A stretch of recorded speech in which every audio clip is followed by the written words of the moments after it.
Isang mapagpalang araw po sa ating lahat mga kapatid. Gagawa po tayo ng kalan Diyos will na DOP at dikalas po yung ating kalan. Tara, samahan niyo po ako mga kapatid kung paano ko po ginawa. Ituturo ko po sa inyo isa-isa.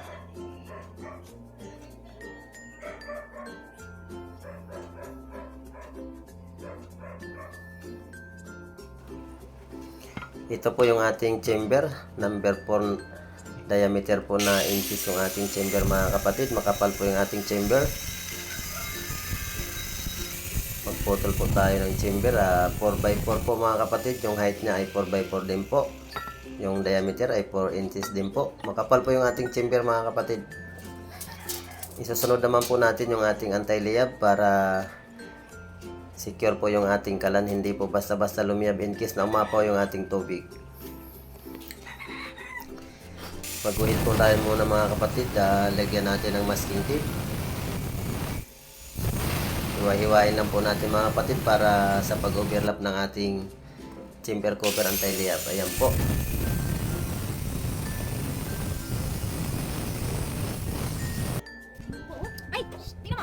Ito na po yung ating chamber plate. Lagyan po natin ng coupling. Ito po yung coupling na ito mga kapatid ay 3D din po mga kapatid. Pwede po natin kalasin sa frame ng ating kalan. Ayan. Na-welding ko na po mga kapatid yung ating coupling. Ayan. Yung gumamit tayo ng coupling na 3/4. Naglagay na rin po tayo ng coupling na may elbow din po. 3/4 by 1. Ayan. Ito po yung tubo sa daluyan po ng ating hangin. I-welding po natin dito sa kanyang elbow. Ito naman po yung angular. Ito po yung gamitin nating paglagyan ng paa ng ating kalan na ditiklop. Ayan. Weldingin lang po natin mga kapatid, pagsalubungin natin yung dalawang angle bar. Ayan. Pagkatapos po, ipasok po natin yung tubo na daanan ng hangin. Gandaan po natin yung pagkaka-welding mga kapatid para hindi basta-basta matanggal yung ating paglagyan ng paa. Ito na po, pinasok ko na po sa daanan po ng hangin yung ating angle bar na pinagdugtong. Ito na po yung tubo ng daanan natin ng hangin. Ayan po, ipasok nyo lang po yung angle bar na pinagdugtong natin na dalawa. Ito naman po yung ating pattern na dinrawing ko na po para makita ko po yung kabuuan ng paa ng ating kalan. Ayan, magputol po tayo ng angle bar. I-bend natin mga kapatid. Ito po yung magiging paa ng ating kalan. Ayan.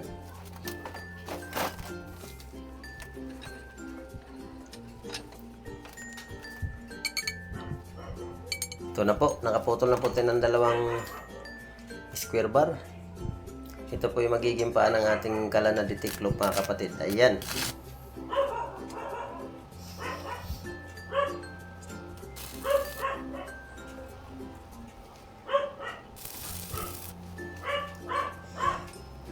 Nag-welding na rin po ako mga kapatid ng tornilyo ng ating paa ng kalan na ditiklop para pwede natin siyang galawin. Ayan na po. Gumamit tayo ng tornilyo. May nut na rin po ito mga kapatid para pwede nating yupiin yung ating paa ng ating kalan. Ayan po. Ito na po, i-welding ko na po sa ginawa nating kwadrado na angular. Ayan. Sure nyo lang mga kapatid na hindi ma-welding din yung trahan ng ating tornilyo para maikot natin yung paa ng ating kalan. Ayan na po, naikot-ikot ko na po mga kapatid. Ito na po. Ito na po yung magiging paa ng ating kalan. Ayan. Pwede natin yupiin. Sunod naman po natin yung lagayan po ng ating tukuran po sa dibdib ng ating kalan para kahit mabigat po, kayang-kaya niya po mga kapatid. Ito po yung bracket sa pangatlo. pantukod ito mga kapatid para hindi basta-basta matumba yung ating kalan. Ayan. Maglagay na rin po tayo mga kapatid sa pinakagitna ng ating chamber para in case na malagyan natin ng mabigat na niluluto ay kayang-kaya niya po pigilan yung bigat ng kaldero. Ayan po.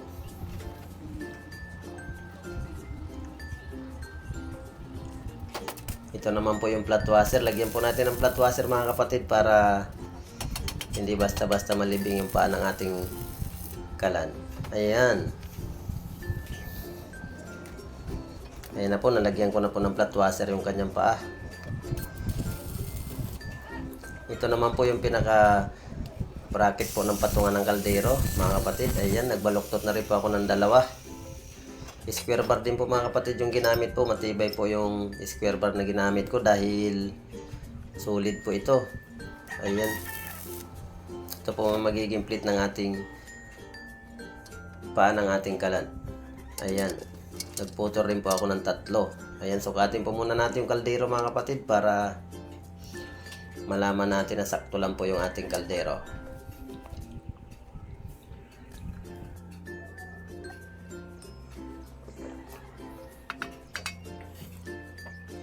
Ayan, ito naman po yung tubular. Gawin po natin itong tangki. Ayan, lagyan po muna natin ng design. Bilogin po natin yung gilid. Yung kanto niya po.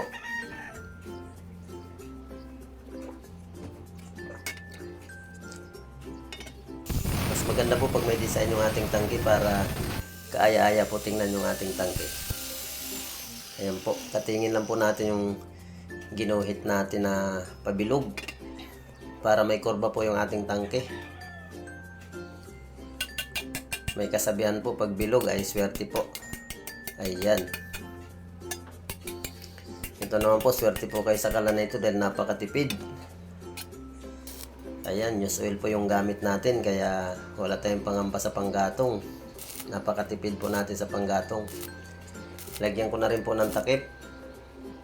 Lagyan natin ng takip yung kanyang tangke. I-full natin ng maayos para hindi basta-basta tumagas yung kanyang use oil.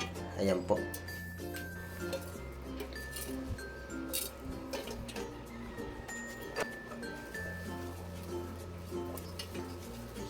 Ito po yung butas na ito. Ipaglagyan po natin ng coupling. Ito naman po yung pinakabarbola ng ating kalan.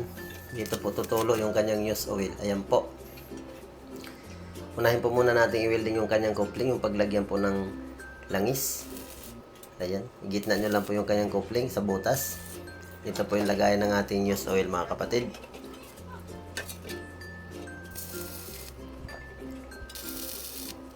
Ayan, tapos na po tayo sa lagayan. Dito naman po tayo mga kapatid sa barbola. Sa tuluan po ng ating langis patungo po sa kanyang chamber.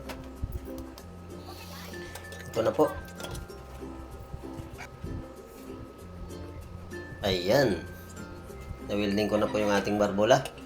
Napakatibay po ng ating tangke dahil bakal po, hindi basta-basta malusaw. Ito naman po ay gawin nating paglagyan ng ating tangke. Gagawa po tayo ng bracket. Ayan. Square bar din po yung gamit ko mga kapatid. Matibay po ito. Dito po natin ipatong yung ating tangke ng kalan. Ayan po.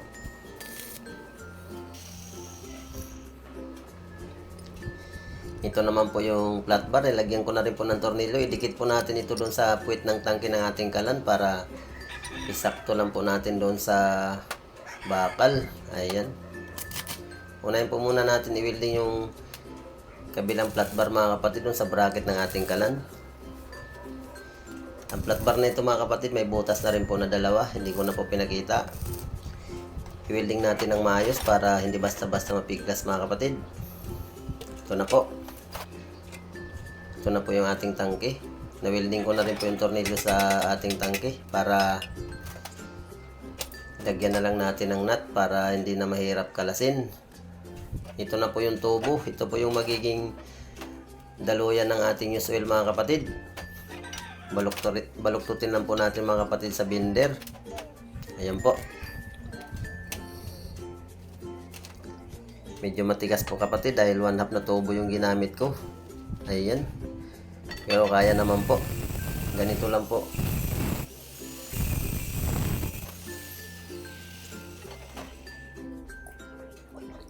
Ito na po yung magiging tuluan ng ating langis papunta po sa ating chamber.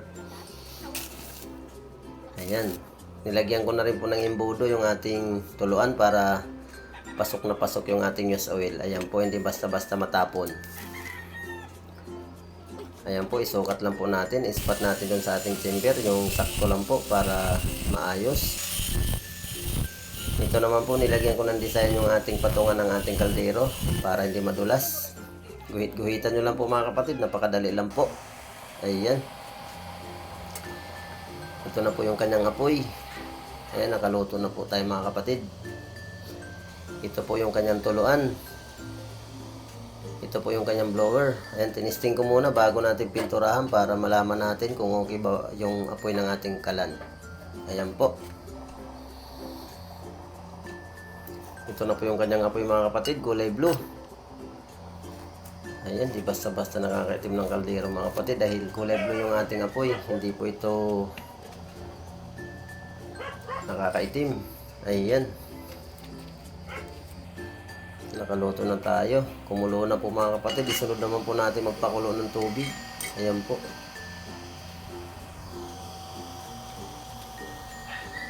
Ayan. Unlimited tayo mga kapatid sa panggatong ng kalan na ito dahil used oil lang po. Ito na po yung natapos ko. Napinturahan ko na po dahil natesting ko na po. Ito po yung pinaka-frame ng ating kalan. Ayan, DUP lang po.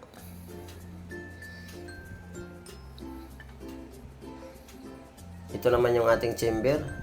3D din po ito mga kapatid. Pwede natin kalasin, pwedeng ikabit. Ayan po. Pwede natin ikabit sa coupling. Ayan. Napakatipid po sa espasyo yung ating kalan dahil puro 3D. Di kalas lang po at saka DUP. Ayan po. Yan yung kanyang luglog. Isunod naman natin yung kanyang anti-liyab mga kapatid. Stainless plate po ito mga kapatid. Hindi basta-basta mabutas. Matibay po itong ating anti-liyab. Ayan po.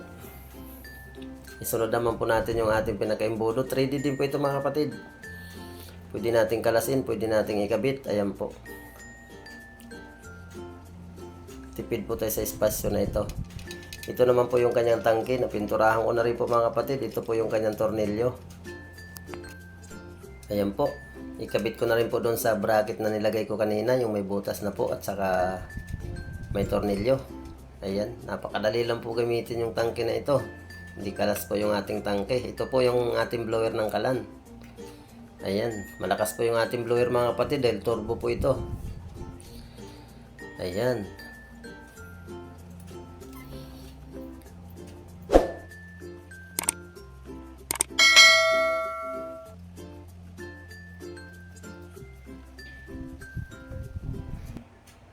Ayan. Binabati ko nga pala mga kapatid yung mga baguhang nanonood. Shout out po sa inyong lahat. Sana po may natutunan po kayo. Ito po yung mga sukat ng ating burner nozzle mga kapatid. Sundan nyo lang po ito mga kapatid. At katyak maganda yung kalabasan ng ating kalan. Blow flame mga kapatid. Ayan po. Napakadali lang po gumawa ng ating kalan. Sa muli po mga kapatid, binabati ko po kayong lahat.